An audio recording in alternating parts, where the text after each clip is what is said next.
In my 18 years as a cruise director, I watched more than 40% of senior passengers arrive at embarkation having already made at least one mistake, a mistake they would spend the entire cruise trying to recover from.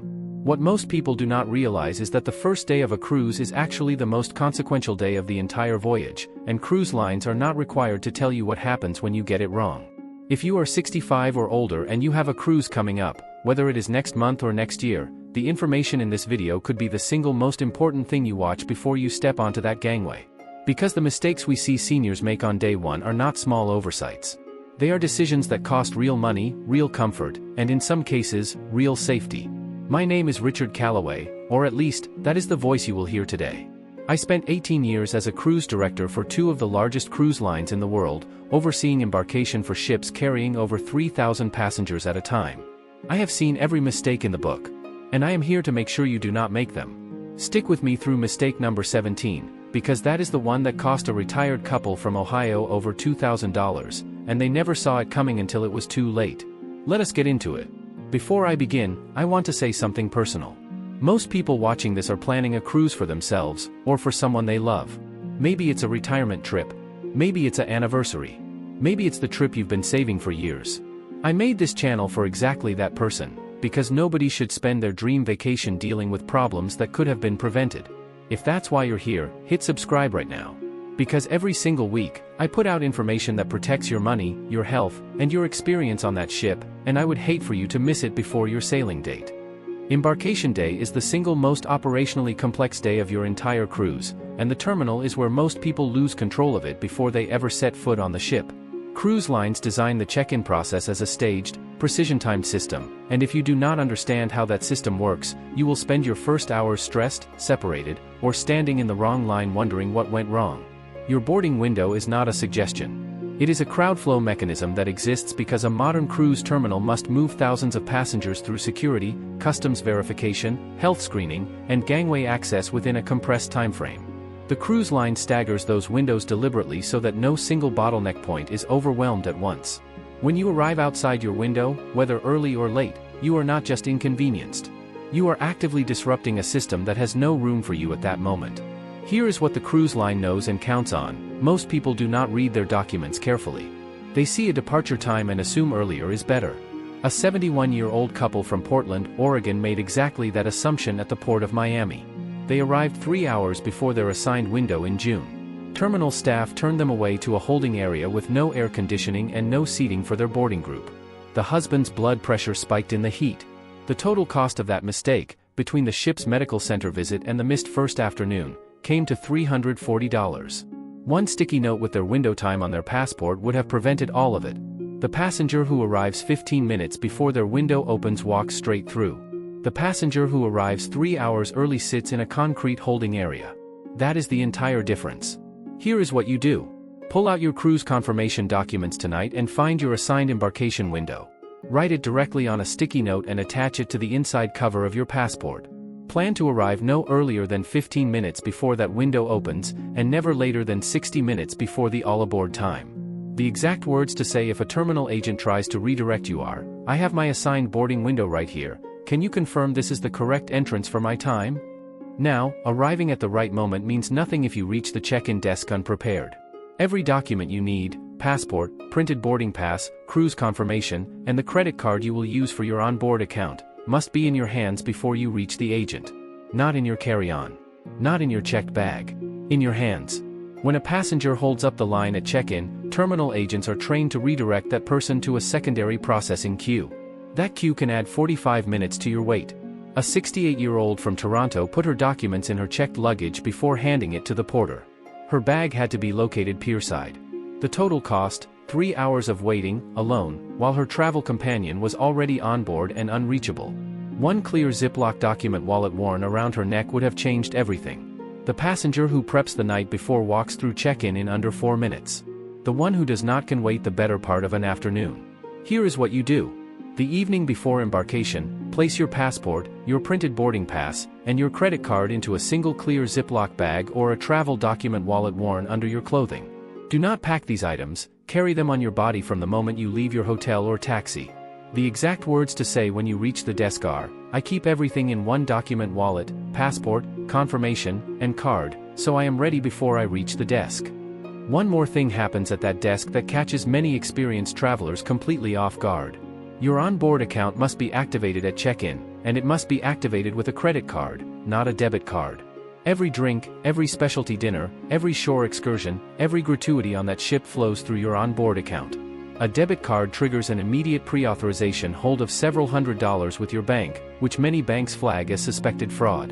A 74-year-old from Birmingham, England used his debit card at check-in without realizing what would happen. His bank froze the card within the hour. He spent day one on the ship's Wi-Fi, at $1.99 per minute, on hold with his bank. The total cost, $61 in Wi-Fi charges and an evening he never got back. A simple phone call to his credit card company the day before would have prevented it entirely. The passenger who calls ahead, uses a credit card, and confirms activation at the desk starts the cruise with a functioning account and a clear head. The one who uses a debit card or skips the step spends the first night troubleshooting. Here is what you do. Before you leave home, call your credit card company and notify them of your travel dates and the name of the cruise line. At the check-in desk, hand that credit card to the agent and do not move on until you have confirmation. The exact words to say are, "I would like to confirm my onboard account is fully activated with this credit card before I proceed." The check-in counter is only the beginning. Once you are on board, the clock is already running on 3 more mistakes that most seniors make within the first 60 minutes of stepping on the ship, and these ones are harder to fix. The first hour after you board a cruise ship is the most operationally valuable 60 minutes of your entire voyage, and most people spend it at the buffet. That is not a criticism. It is a design outcome. Cruise lines know that embarkation day creates a specific emotional state: relief, excitement, and hunger after hours of travel. The Lido Deck buffet is positioned and stocked precisely to absorb that energy. What the ship does not advertise is that guest services, the desk that handles every cabin issue, dining correction, account problem, and document discrepancy, has its shortest line of the entire cruise during that exact same window. Within 2 hours of departure, that line will stretch down the hallway. It will stay that way through most of the first day.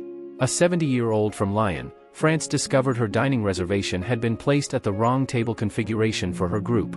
She went to guest services at 7 in the evening, 3 hours after boarding, and waited 55 minutes in line. By the time the issue was resolved, the first seating dinner had already begun without her. The total cost, $0 in fees, but an entire first evening lost. She could have walked to that desk 8 minutes after boarding and been done before the buffet even got crowded. The passenger who goes to guest services first handles everything in under 10 minutes. The one who goes at 7 p.m. stands in line for nearly an hour. Here is what you do. When you board, walk directly to guest services before you go anywhere else. Confirm your dining reservation is correct, ask the agent to show you your onboard account balance so you can verify it activated properly, and request a printed ship map with your muster station marked. The exact words to say are, "I would like to confirm my dining reservation and verify my onboard account is correctly set up. I want to handle this now while it is quiet." Now, while you are doing all of that, there is a safety requirement running on a separate clock, and ignoring it has consequences that are more public than most people expect. Since 2020, the major cruise lines moved to a digital muster drill format.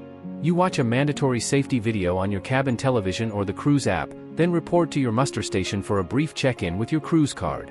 Many experienced cruisers skip the video entirely, assuming it covers the same content as every other ship they have sailed. It does not. Muster station locations change by vessel. Emergency communication protocols are updated. Assembly procedures differ. When I was cruise director, my office tracked every passenger who had not completed the drill. If you had not finished it by departure, a crew member was sent to your cabin door. That interaction did not happen quietly. A 77-year-old from Glasgow, Scotland went directly to his muster station without watching the safety video first. A crew member redirected him back to his cabin in front of a full hallway. The total cost, $0, but the embarrassment was entirely avoidable. 11 minutes of video would have prevented it. Here is what you do. The moment you reach your stateroom, turn on the television and complete the muster safety video before you unpack, before you go to the buffet, before anything else. Then take your cruise card and walk to your muster station for the check-in. The exact words to say are, "I completed the safety video, I am here to check in at my muster station." There is one more thing to do before that ship leaves port, and most people never think to do it at all. Walk through your cabin, every inch of it, and look for anything broken, missing, or wrong. Cruise line policy is consistent across every major line. If a cabin issue is not reported before departure, the ship's records will show no pre-existing damage, and you may be held responsible for it. A broken safe, a malfunctioning air conditioning unit, a balcony door that will not lock, these are not minor inconveniences. They are documented liability issues the moment the gangway closes. A 69-year-old from Munich, Germany discovered her balcony door would not lock properly. She reported it on day 2. Because no pre-departure note existed in the ship's system, the maintenance request was classified as non-urgent. The repair was not completed until day 4. The total cost, 2 nights she could not use the balcony she had paid a premium for. One phone call before departure would have changed everything. Here is what you do. Within 5 minutes of entering your cabin, check the air conditioning, test the balcony door lock, open the safe and confirm it functions, run the bathroom fixtures, and look in the closet for your life jacket. If anything is wrong, pick up the cabin phone and call the front desk immediately. The exact words to say are, "I am calling from cabin number to report a pre-departure condition issue. I need this noted in the ship's record before we depart." You have checked in, you are on board, and your cabin is sorted.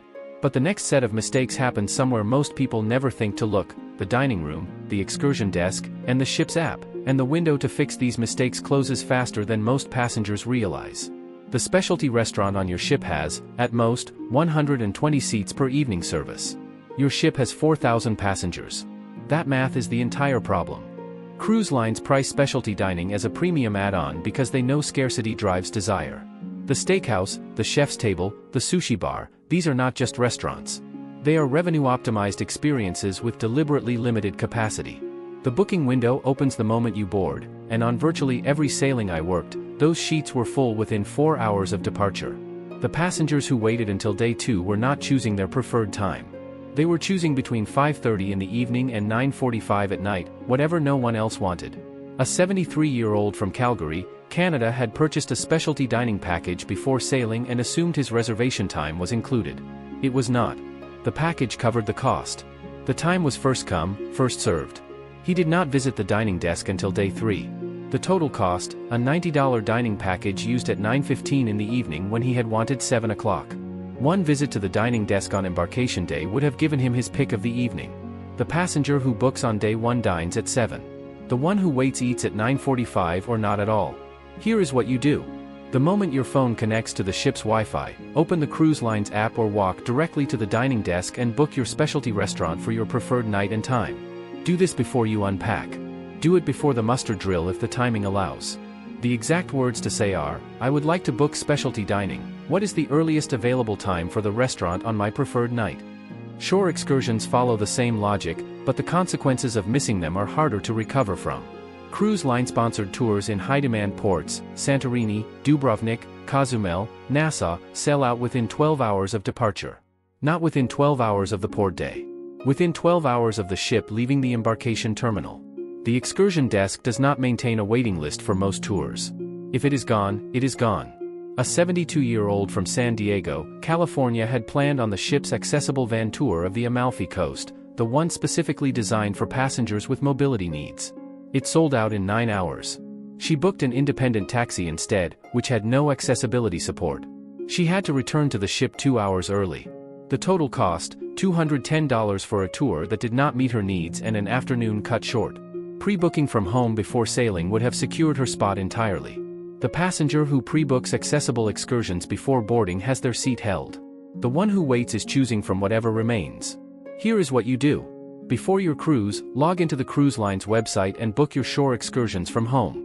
If you did not do that, go to the excursion desk within 2 hours of boarding and book in person before the ship departs. Accessibility adapted tours fill before standard tours do, every time. The exact words to say are, "I need to book the accessible version of the excursion for that port, can you check availability and hold a spot for me right now?" The third piece of this picture is the ship's app, and it connects everything else. Modern cruise ships run dining reservations, excursion confirmations, daily schedules, deck maps, and companion messaging through a single proprietary app. If you do not have it installed and linked to your booking before you board, you will spend the first 2 hours of your cruise trying to download it over a congested ship Wi-Fi network shared by thousands of other passengers doing the same thing. A 67-year-old from Houston, Texas tried to download the app after boarding. The connection failed 3 times. He never successfully synced his booking number, missed 2 dining time notifications, and lost both reservations. The total cost, $94 in specialty dining credits that expired and used. 3 days before sailing, from his home Wi-Fi, that download would have taken 4 minutes. Here is what you do.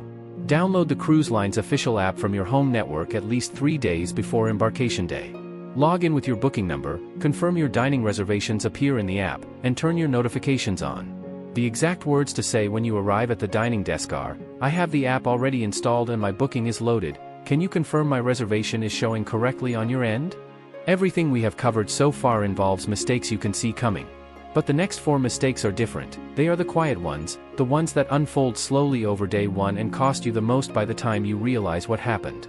Quick pause here. If you are realizing how much of this you did not know before today, do me a favor and hit that like button right now. It takes 1 second and it helps get this information in front of other seniors who need to see it before their next sailing. Now, the next 3 secrets are the ones that took the most convincing to get former insiders to talk about. Let us keep going. Quick pause here, and I'm going to be honest with you. I've been making these videos for one reason only, because I watched too many good people, hardworking, deserving people, step onto their dream cruise completely unprepared, and spend the whole voyage recovering from mistakes nobody warned them about. If even one thing in this video has already made you think, "I didn't know that," please subscribe right now. There are people in your life, your spouse, your sister, your friend, who are planning a cruise right now and need to see this before they board. Subscribing takes 2 seconds. Missing this information can cost thousands. Before your ship has left the dock, the cruise line has already begun charging your onboard account in ways most people never think to examine. Every major cruise line adds a daily automatic gratuity to your account, typically between $18 and $24 per person, per day. On a 14-night sailing for 2 people, that is a gratuity total of up to $672, added regardless of the quality of service you received. The cruise line processes this automatically because it is operationally efficient and because most passengers never review their onboard folio carefully enough to question it. What they do not tell you is that this charge is adjustable, but only easily adjustable on embarkation day, when guest services has capacity to process the request without friction. A 68-year-old from Philadelphia, Pennsylvania did not look at his folio until the final evening of a 12-night cruise. His automatic gratuity total was $576. He went to guest services to request an adjustment, found 40 people ahead of him in line, and gave up. The total cost, $576 paid in full on a charge he had every right to review. Asking on day 1 would have taken 4 minutes. The passenger who reviews the gratuity structure on embarkation day controls how it is handled. The one who waits until the last night pays whatever the system generated. Here is what you do. Go to guest services on embarkation day and ask for a printed breakdown of the automatic daily gratuity on your account. Review the amount and the structure. If you prefer to manage gratuities personally in cash to reward specific crew members directly, you may request a modification. The exact words to say are, "Can you give me a breakdown of the automatic daily gratuity on my account and explain how I would go about adjusting it if I choose to?" There is a second financial mechanism that activates quietly on day 1, your onboard credit. Whether it came from a travel agent incentive, a credit card promotion, or a cruise line offer, onboard credit is often non-refundable and expires the moment the ship returns to port. Many people spend the first several days of their cruise making purchases without realizing their credit is sitting unused in their account, and by the final morning it is too late to use it meaningfully. A 71-year-old from Edinburgh, Scotland had $150 in onboard credit from her travel agent. She did not check her account balance until day 8 of a 10-night cruise. She spent $110 at the gift shop on items she did not particularly want. The total cost, $40 that expired and used and vanished. Checking her account on day 1 would have given her 10 full days to spend it intentionally. Here is what you do. At guest services on embarkation day, ask for a printed statement of your onboard account showing all applied credits. Ask which portion is refundable and which is not. Then make a spending plan for the non-refundable balance before you walk away from the desk. The exact words to say are, "Can you show me my full onboard credit balance, tell me which portion is non-refundable, and confirm the expiration policy?" If you purchased a beverage package, there is a third trap waiting. Cruise lines sell multiple tiers of drink packages, and the tiers matter more than the marketing suggests. A classic package typically excludes premium spirits and wines above a certain price point, and nearly every package carries a per-drink price cap, meaning any drink above that cap generates an automatic overage charge to your account. Most people activate the package on the first morning and assume it covers everything they order. It does not.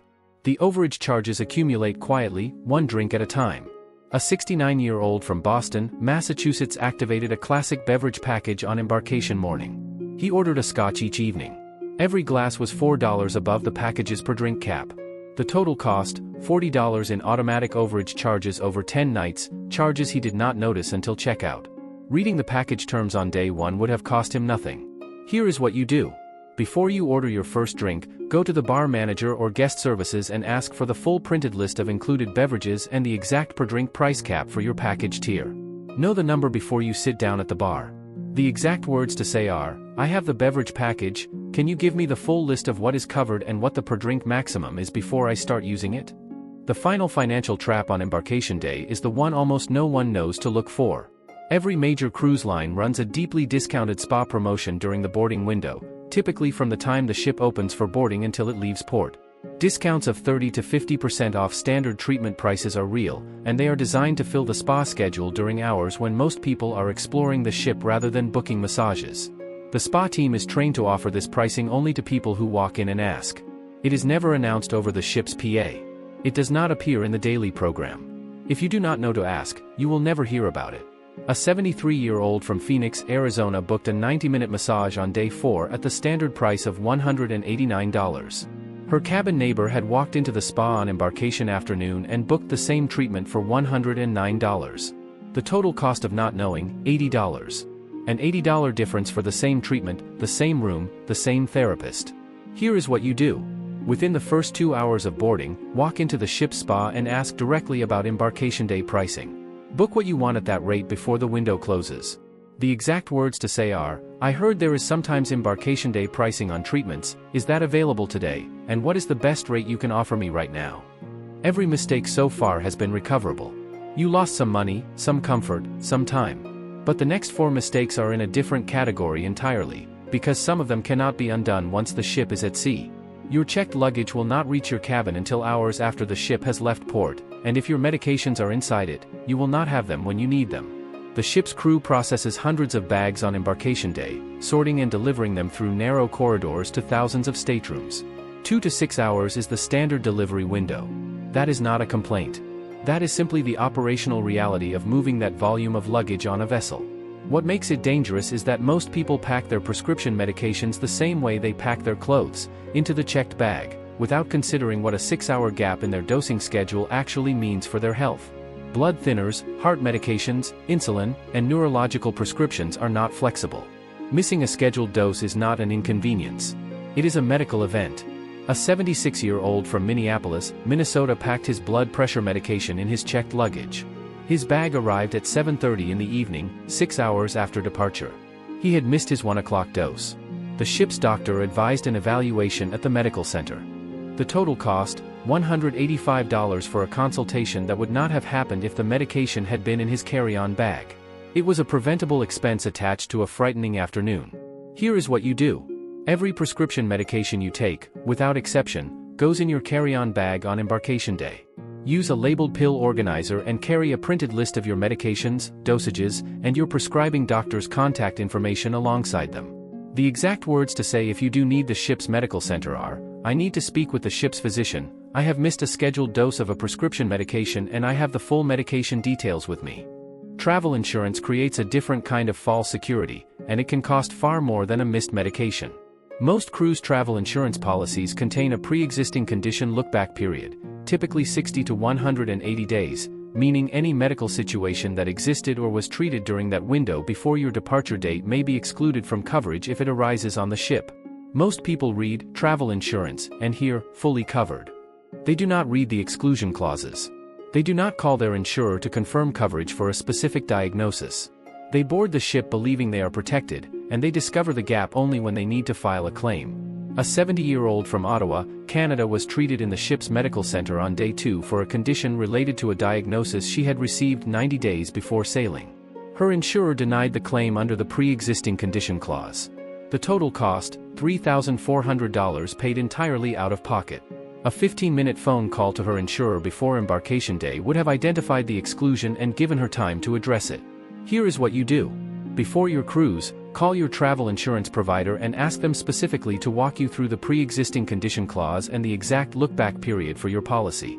Ask for written confirmation. The exact words to say are, "I need you to confirm in writing whether my condition is covered under my current policy, given that it was diagnosed before my departure date."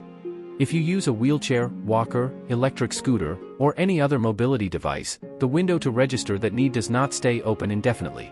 Cruise ships accommodate mobility aids, but only when they are declared in advance or at embarkation check-in. Standard cabins are not designed with scooter turning radii in mind. Accessible shore excursion vehicles have fixed capacity. Accessible seating in the dining room and theater fills early. When I was cruise director, the accommodation requests I could not fulfill were almost never cases of the ship being unable to help. They were cases where the passenger had not registered their need in time to act on it. A 78-year-old from Austin, Texas arrived at embarkation with her electric scooter unregistered. Her assigned cabin could not accommodate it. A cabin reassignment took 2 full days to arrange. In the meantime, her scooter sat in the corridor, a fire code violation she was formally warned about by ship security.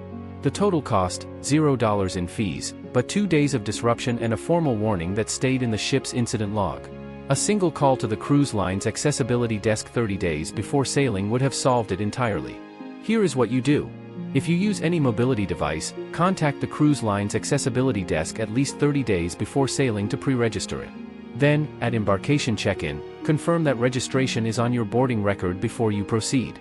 The exact words to say are, "I have a registered mobility accommodation. Can you confirm that is noted on my boarding record and that my cabin assignment reflects that accommodation?"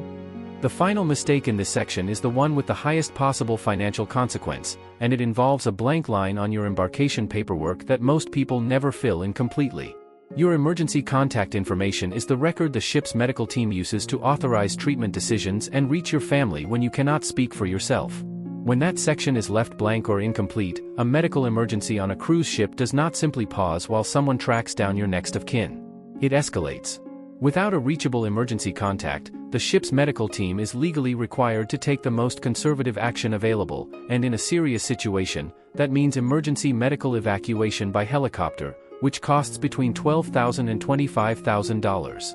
A 72-year-old from Columbus, Ohio had left his emergency contact section blank on his embarkation paperwork. When he collapsed on day 3, his wife was on a shore excursion and could not be reached quickly enough. The medical team initiated an evacuation protocol to a shore hospital. The evacuation cost $22,000. Their travel insurance covered $20,000. The remaining $2,100 came out of their retirement savings. 2 phone numbers on an embarkation form would have changed that outcome entirely. Here is what you do. At check-in or in the ship's app, complete your emergency contact information in full legal name, relationship, and 2 separate phone numbers. If you are traveling with the person you would normally list, also name a secondary contact who is not on the ship. The exact words to say at check-in are, "I want to confirm my emergency contact information is fully recorded. Can you pull it up and let me verify the name and both phone numbers are correct?" You now know the mistakes that can turn a first day into a crisis. But the final section covers the 3 mistakes that experienced cruisers almost always make, the ones that feel like common sense but are anything but. The most confident person on the gangway is often the one walking into the most avoidable mistakes, because confidence on a cruise ship is built from past experience, and past experience has an expiration date.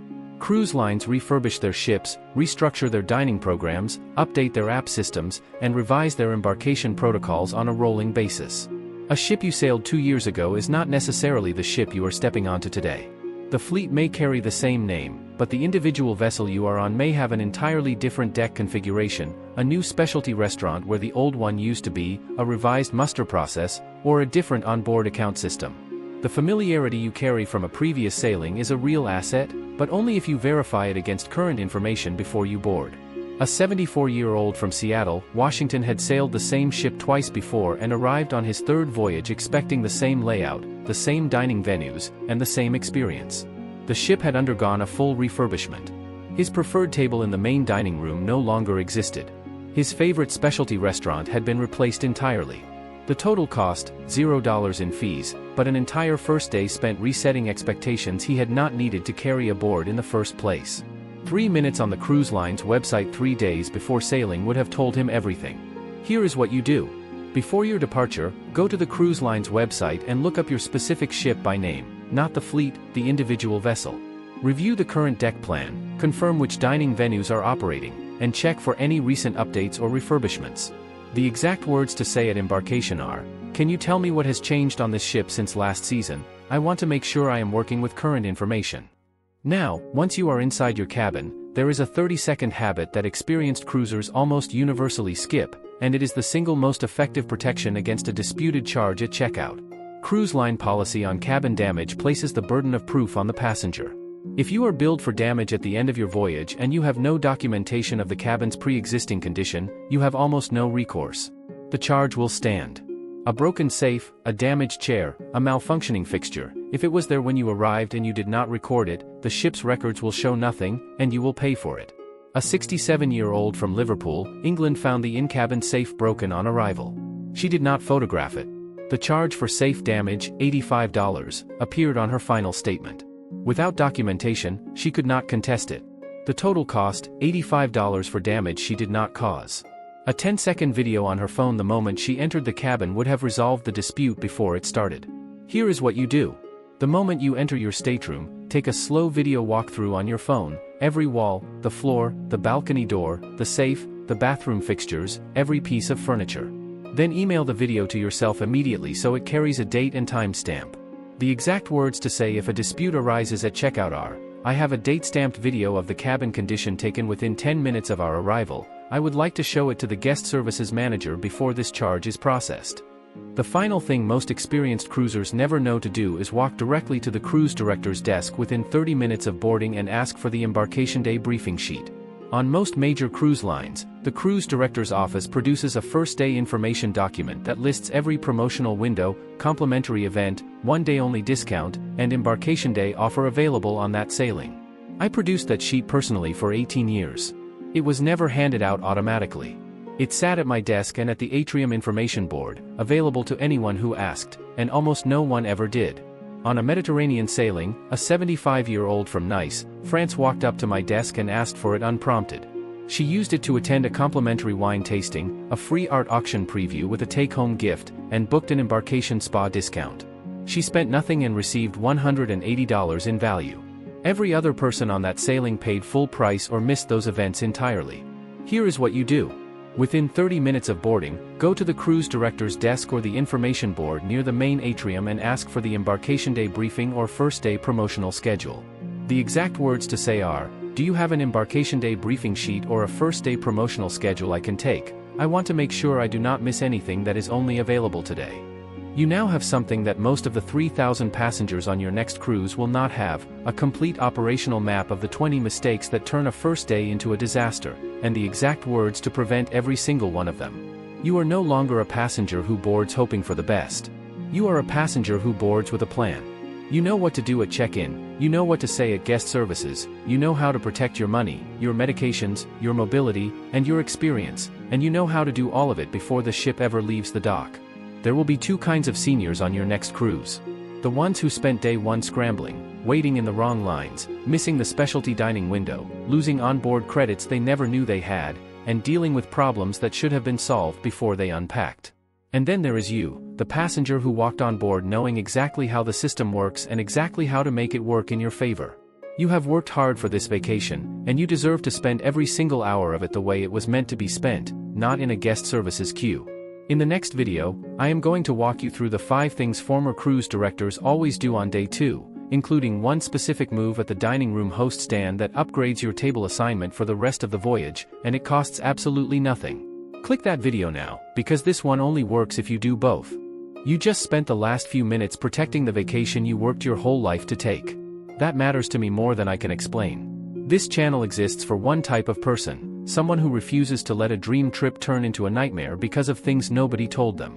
If that's you, subscribe now, because next week I'm covering something that every cruise passenger needs to know before they ever book a single excursion, and it could save you hundreds of dollars. You've already invested this time. Don't let the next video be the one you wish you had seen. Subscribe, and I'll make sure you're always one step ahead, on every sailing, for the rest of your life.